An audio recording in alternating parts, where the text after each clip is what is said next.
Students, mechanics के इस fourth lecture में हम एक नया चैप्टर स्टार्ट कर रहे हैं, स्थायी एवं अस्थायी साम्यावस्था, स्टेबल एंड अनस्टेबल इक्विलिब्रियम। स्थायी साम्यावस्था दैट मीन्स स्टेबल इक्विलिब्रियम क्या होता है? जब किसी पिंड को उसके एक साम्यावस्था की स्थिति से अल्प विस्थापित किया जाता है, तब पिंड पर क्रियाशील बल उसे मूल स्थिति में लौटने के लिए प्रवृत्त करते हैं, तो साम्यावस्था स्थायी स्टेबल कहलाती है। मतलब किसी रिजिड बॉडी पर, किसी पिंड पर अनेक बल फोर्स क्रियाशील है, और जब जब थोड़े सा उसमें विस्थापन किया जाता है, डिस्प्लेसमेंट किया जाता है, तो जो क्रियाशील बल है उसे वापस मूल स्थिति में लौटने की प्रवृत्त करते हैं। तब ये जो साम्यावस्था होगी वो स्थायी कहलाती है, स्टेबल कहलाती है। अब यदि पिंड पर क्रियाशील जो बल है उस पिंड को मूल अवस्था से और दूर ले जाने की ओर प्रवृत्त होते हैं, तब इस प्रकार की साम्यावस्था को अनस्टेबल कहते हैं। यदि पिंड पर क्रियाशील बल विस्थापित अवस्था में उसे पुनः साम्यावस्था की स्थिति में ले आते हैं, तो साम्यावस्था उदासीन कहलाती है, न्यूट्रल कहलाती है। अब वर्किंग रूल देखते हैं, क्रिया विधि। जब क्वेश्चन को सॉल्व करेंगे तो हम किस मेथड का यूज करेंगे? सबसे पहले केस 1, जब एक पिंड, एक रिजिड बॉडी जो दूसरे रिजिड बॉडी पर टिका हुआ है, एक पिंड दूसरे पिंड पर रखा हुआ है, तब मान लेते हैं ऊपरी पिंड की जो त्रिज्या है, रेडियस, वो स्मॉल r है, और निम्न पिंड की जो त्रिज्या है वो कैपिटल R है। वह h जो है वो दोनों पिंड के संपर्क बिंदु से ऊपरी पिंड के गुरुत्व केंद्र की ऊंचाई, उसे हमने स्मॉल h माना हुआ है। अब यहाँ पर पहला ए पॉइंट, साम्यावस्था अगर स्थायी होगी, स्टेबल होगी, इसके लिए ये कंडीशन है 1/h greater than 1/r plus 1 capital R। अगर साम्यावस्था अस्थायी है, अनस्टेबल है, तब यहाँ पर लेस देन लग जाएगा, 1/h less than 1/r plus 1 capital R। उदासीन स्थिति में, न्यूट्रल केस में ये इक्वल हो जाएंगे। ये एक पिंड है और एक दूसरा पिंड है, ये पिंड दूसरे पिंड पर रखा हुआ है। ये जो कैपिटल N है वो संपर्क बिंदु है, और ये जो G है वो ऊपरी पिंड का गुरुत्व केंद्र है। इसका रेडियस स्मॉल r है, और ये निम्न पिंड की त्रिज्या, रेडियस जो है कैपिटल R है। और इस संपर्क बिंदु से ऊपरी पिंड की जो गुरुत्व केंद्र है G, दैट मीन्स N से G, इसकी डिस्टेंस h है। उसके लिए ये केस स्थिति हमने देखा। केस 2, अब यदि एक पिंड दूसरे अवतल स्थिर पिंड के अंदर साम्यावस्था में है, जैसे ये एक पिंड है और ये दूसरा पिंड जो है उस पिंड के अंदर रखा हुआ है और साम्यावस्था में है, अंदर साम्यावस्था में है, तब पहला साम्यावस्था स्थायी होगी, स्टेबल होगी। अब यहाँ पर 1/h greater than 1/r minus लग गया है, 1/r माइनस 1 कैपिटल R। साम्यावस्था अस्थायी होगी, अनस्टेबल होगी, उसके लिए लेस देन लग जाएगा। और न्यूट्रल कंडीशन के लिए 1/h equal to 1/r minus 1 capital R होगा। लेकिन यहाँ पर भी साम्यावस्था स्थायी होगी यदि कैपिटल R जो है वो ग्रेटर देन है 2r से, और साम्यावस्था अस्थायी होगी, अनस्टेबल होगी जब कैपिटल R लेस देन होगा 2r से। आगे हम देखते हैं क्वेश्चन। एक अर्धगोला जो है, एक सेमीस्फेयर अर्धगोला समान त्रिज्या के, ये कोई अर्धगोला है, वो समान त्रिज्या के सेम रेडियस के एक किसी गोले, यहाँ पर एक गोला बना हुआ है, उस पर संतुलन में रखा हुआ है। दर्शाना ये है कि साम्यावस्था अस्थायी है जब गोले पर अर्धगोले का वक्र पृष्ठ रखा है। जब इस गोले पर अर्धगोले का अगर ये वक्र वाला पृष्ठ रखा हुआ है, तब साम्यावस्था अस्थायी है, अनस्टेबल है। और यही साम्यावस्था स्थायी होगी जब अर्धगोले का सपाट पृष्ठ उस पर रखा होगा। तो सबसे पहले सॉल्यूशन में मान लेते हैं कि अर्धगोला समान त्रिज्या, सेम रेडियस के एक गोले पर संतुलन में रखा हुआ है। माना गोले की त्रिज्या स्मॉल a है, इस गोले की त्रिज्या स्मॉल a है और सेम रेडियस इसका भी है, तो इन दोनों के लिए रेडियस जो है जाएगा स्मॉल a। केस 1, सबसे पहला केस लेते हैं कि जब गोले पर अर्धगोले का वक्र पृष्ठ रखा हुआ है। इस गोले पर ये जो अर्धगोला है, इसका ये जो वक्र वाला पृष्ठ है रखा हुआ है। अब यहाँ स्मॉल r जो है ऊपरी पिंड की त्रिज्या है जो कि स्मॉल a है, कैपिटल R जो है वो निम्न पिंड की त्रिज्या है, ये भी a है क्योंकि दोनों की त्रिज्या जो है वो सेम है। h क्या है? संपर्क बिंदु से ऊपरी पिंड के गुरुत्वीय केंद्र G से दूरी या ऊंचाई, तो ये संपर्क बिंदु है, यहाँ से इसकी गुरुत्व केंद्र की ऊंचाई। चूंकि किसी भी अर्धगोले के जो केंद्र है वहां से उसके गुरुत्व केंद्र की जो डिस्टेंस है वो होती है 3a/8, तो हमको Ng निकालना है, तो इस a पूरे रेडियस a में 3a/8 को हटा देंगे तो n से g के बीच डिस्टेंस 5a/8 जो कि h की वैल्यू है। तो अब ये h की वैल्यू हो गया, अतः 1/h क्या हो जाएगा? 8/5a। This is equation number 1। अब क्या फाइंड करना है, 1 upon capital R plus 1 upon small R. Capital R की वैल्यू है स्मॉल ए और स्मॉल आर की वैल्यू है स्मॉल ए, तो ये हो जाएगा 2/a, ये है 8/5a और ये है 2/a। तो इसको इससे कंपेयर करने के लिए हमने क्या किया, 5 से ऊपर नीचे गुना कर दिया, ये हो जाएगा 10/5a। अब इक्वेशन 1 इक्वेशन 2 से ध्यान से देखिए, 8/5a ग्रेटर है या 10/5a ग्रेटर है, तो यहाँ से पता चलेगा कि 1/h जो है वो लेस देन है इस वाले वैल्यू से, तो ये हमने ऐसा लिखा। अतः साम्यावस्था अस्थायी है, क्योंकि इसके पहले हमने देखा था कि जब एक पिंड दूसरे पिंड पर रखा होता है इस भांति, तब साम्यावस्था स्थायी होती है जब 1/h लेस देन होता है इस वाले वैल्यूज के लिए, तो साम्यावस्था यहाँ अस्थायी हो गई। अब सेकंड केस हम देखते हैं, जब गोले पर अर्धगोले का सपाट, उसका जो समतल पृष्ठ है प्लेन वाला वो रखा हुआ है, ये देखिए अर्धगोले का जो समतल भाग है सपाट पृष्ठ है वो उस गोले पर रखा हुआ है, तब स्मॉल आर मतलब ऊपरी पिंड की जो त्रिज्या होगी, क्योंकि समतल के लिए हम जानते हैं प्लेन के लिए समतल पृष्ठ के लिए जो रेडियस होता है वो इनफाइनाइट होता है, कैपिटल आर निम्न पिंड की जो त्रिज्या है वो स्मॉल ए है, और संपर्क बिंदु, ये संपर्क बिंदु से ऊपरी पिंड के गुरुत्व केंद्र की ऊंचाई, क्योंकि अर्धगोले में ये जो केंद्र है वहां से गुरुत्वीय केंद्र की ऊंचाई जो होती है वो 3a/8 होती है, तो h की वैल्यू हो जाएगी 3a/8, अतः 1/h क्या हो जाएगा 8/3a। This is equation number 3। अब 1/r plus 1 capital R find करते हैं, तो स्मॉल आर की जगह तो इन्फिनिटी, कैपिटल आर की जगह a, ये हो जाएगा 1/a, तो इसकी वैल्यू अब चूंकि ये 8/3 है तो इसमें क्या कर देंगे 3 से ऊपर नीचे मल्टीप्लाई कर देंगे, ये तो 8/3 और ये 3/3, कौन ग्रेटर देन है, ये 1/h, तो 1/h ग्रेटर देन है 1/r प्लस 1/r से, इसलिए साम्यावस्था क्या हो जाएगी स्थायी है। तो यही हमने प्रूफ किया कि जब इसका गोले का अर्धगोले का वक्र पृष्ठ रखा होता है तो साम्यावस्था अस्थायी होती है, अनस्टेबल होती है, लेकिन वहीं जब गोले का सपाट पृष्ठ, अर्धगोले का सपाट पृष्ठ गोले पर रखा होता है तो साम्यावस्था जो है स्टेबल होती है, स्थायी होती है। This complete the proof. एक और क्वेश्चन देखते हैं हम, एक ठोस गोला उससे दुगनी त्रिज्या के स्थिर रुक्ष अर्धगोले प्याले के अंदर रखा हुआ है, यह अर्धगोला प्याला रखा हुआ है और उसके अंदर एक गोला जो है रखा हुआ है, इस गोले की जो रेडियस है उससे दुगनी रेडियस का एक अर्धगोला रखा हुआ है। अब दर्शाना यह है कि गोले के उच्चतम बिंदु से कितना ही बड़ा वजनी भार संबंधित कर दिया जाए, साम्यावस्था हमेशा स्थायी रहती है।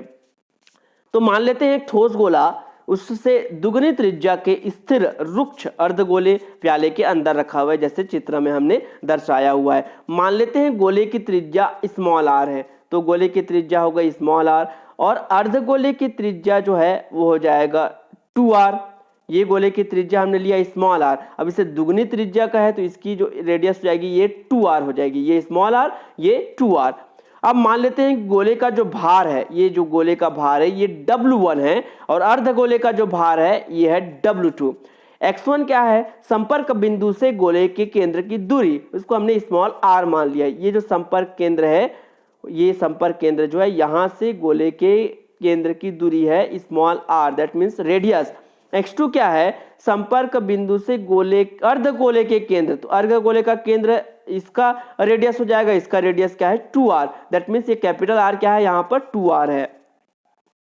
अब एक सूत्र होता है small h equal to W1 x1 plus W2 x2 upon W1 plus W2। x1 यहाँ पर है स्मॉल r और x2 यहाँ पर है ये, इसको हमने यहाँ पर रख दिया हुआ है x2।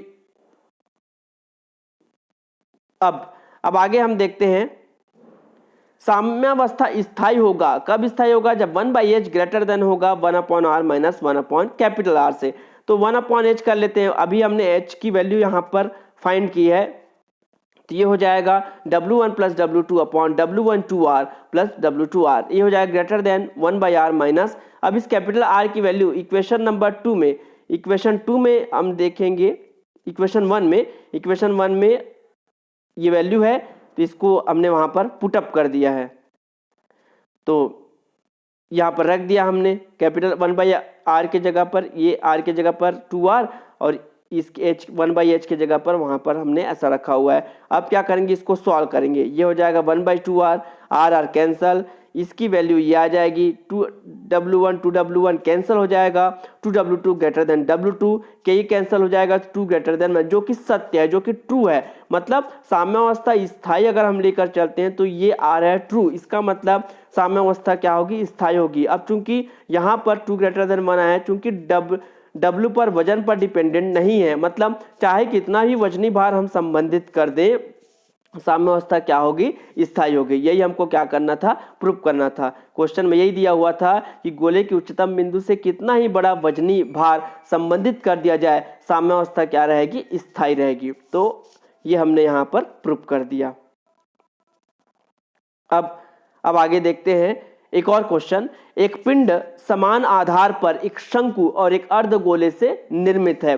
सेम आधार है, सेम बेस है, एक अर्धगोला है और शंकु है, दोनों को मिलाकर एक पिंड बनाया हुआ है। ये एक रुक्ष क्षैतिज मेज पर रखा हुआ है, एक क्षैतिज मेज पर रखा हुआ है। अर्धगोला मेज के संपर्क में है और ये जो अर्धगोला है मेज के संपर्क में है। दर्शाना यह है कि साम्यावस्था की स्थायी होने के लिए शंकु की महत्तम ऊंचाई, शंकु की जो मैक्सिमम हाइट होगी वो अर्धगोले की त्रिज्या की √3 गुना होगी। सॉल्यूशन, मान लेते हैं एक शंकु और अर्धगोले से निर्मित एक पिंड इस चित्र अनुसार अकॉर्डिंग टू डायग्राम क्षैतिज मेज पर रखा हुआ है। मान लेते हैं शंकु की ऊंचाई जो है वो कैपिटल H है, मतलब A से O के बीच का डिस्टेंस है वो कैपिटल H है। अर्धगोले की त्रिज्या स्मॉल r है, मतलब O से जो B है ये, या O से N कहेंगे, ये जो है स्मॉल r इसकी रेडियस है। संयुक्त पिंड मतलब शंकु और अर्धगोले को मिलाने से जो संयुक्त पिंड बना है, मान लेते हैं उसके गुरुत्व केंद्र G, इस G से N संपर्क बिंदु की जो ऊंचाई है वो स्मॉल h है।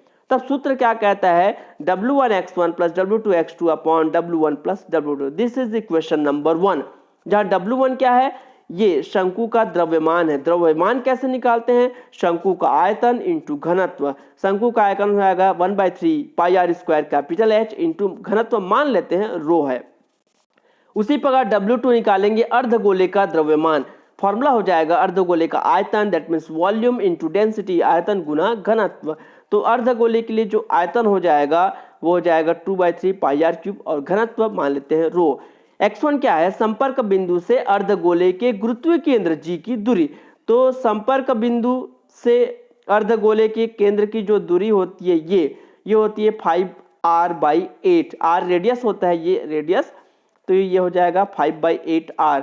तो यहां से क्या हो जाएगा 5/8r। x2 जो है संपर्क बिंदु से शंकु के गुरुत्व केंद्र की दूरी, दैट मीन्स Ng। तो यहाँ पर डायग्राम में हम देखेंगे ये जो N से लेकर G तक की डिस्टेंस, तो N से G को कैसे लिखेंगे, NO + OG। तो यहाँ पर हमने लिखा NO + OG। NO मतलब रेडियस R और OG मतलब यहाँ से शंकु की टोटल डिस्टेंस है कैपिटल H और O से G की जो डिस्टेंस है वो होती है H/4। तो यहाँ पर हमने क्या लिख दिया है, H/4। फॉर्मूला रखते हैं W1x1 + W2x2 upon W1 + W2 समीकरण 1 से। तो ये W1 इंटू x1 की value plus W2x2 upon W1 + W2। तो यहाँ से इसको सॉल्व करने पर हमारा ये स्मॉल h का फॉर्मूला निकल जाएगा। अब साम्यावस्था स्थायी साम्यावस्था के लिए क्या होना चाहिए, 1/h greater than 1/R + 1 upon small r होना चाहिए। अब ये 1/h चूंकि h की वैल्यू है निकल चुकी है, इसको पलट देंगे 1/h तो ये ऐसा आ जाएगा r।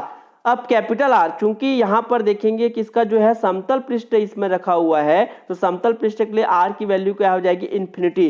तो कैपिटल R की जगह पर हमने इन्फिनिटी लिखा और स्मॉल r की जगह पर क्या हो जाएगा, ये स्मॉल r ही रहेगा। अब ये इस तरह से आ जाएगा, इसको और सॉल्व कर लेंगे। यहाँ से 2r h कैंसल, ये आ जाएगा, इस टर्म को इधर लेके आ जाएंगे, ये ऐसा। यहाँ से इसको सॉल्व करेंगे, ये हो जाएगा 3r/4 ग्रेटर देन h²/4r। यहाँ से 3r² greater than h² less than 3r²। तो h less than √3r। h क्या है, शंकु की ऊंचाई है और यह हमेशा लेस देन होगी किससे, √3r। मतलब शंकु की जो अधिकतम ऊंचाई हो सकती है, अधिक से अधिक जो ऊंचाई हो सकती है वो अर्धगोले की त्रिज्या के √3 गुना हो सकती है, उससे ज्यादा नहीं हो सकती है। तो यही हमको इस क्वेश्चन में प्रूफ करना था कि जो शंकु की जो महत्तम ऊंचाई होगी वो गोले की त्रिज्या का √3 गुना है। तो वही हमने यहाँ पर ला लिया है, h जो है वो लेस देन होगा √3r से। तो ये क्या हो गया, प्रूफ हो गया।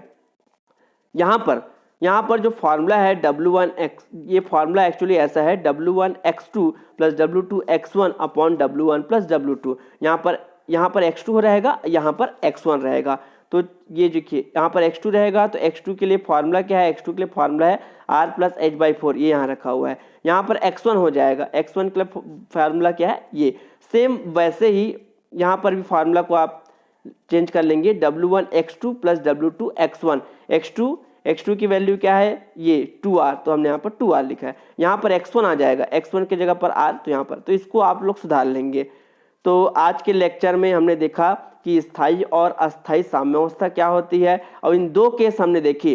जब एक पिंड दूसरे पिंड पर रखा हुआ तब उसके लिए फार्मूला, वहाँ पर बीच में ये सम का फार्मूला रख जाता है, और जब एक पिंड दूसरे पिंड के भीतर रखा हुआ है तब वहाँ माइनस का फार्मूला लग जाता है। लेकिन दोनों ही केस में जब साम्यावस्था स्थायी है, यहाँ भी देखेंगे साम्यावस्था स्थायी है तो 1/h ग्रेटर देन है, यहाँ भी 1/h क्या है, ग्रेटर देन है। साम्यावस्था अस्थायी है तो इसमें साम्यावस्था अस्थायी में लेस देन है, यहाँ भी लेस देन है। बस अंतर यह है कि वहाँ सम लगा हुआ है 1/r और 1/R के बीच, प्लस का फॉर्मूला यहाँ पर माइनस लगा हुआ है। इतना रिमेंबर रखना है। तो आज के लेक्चर में इतना ही।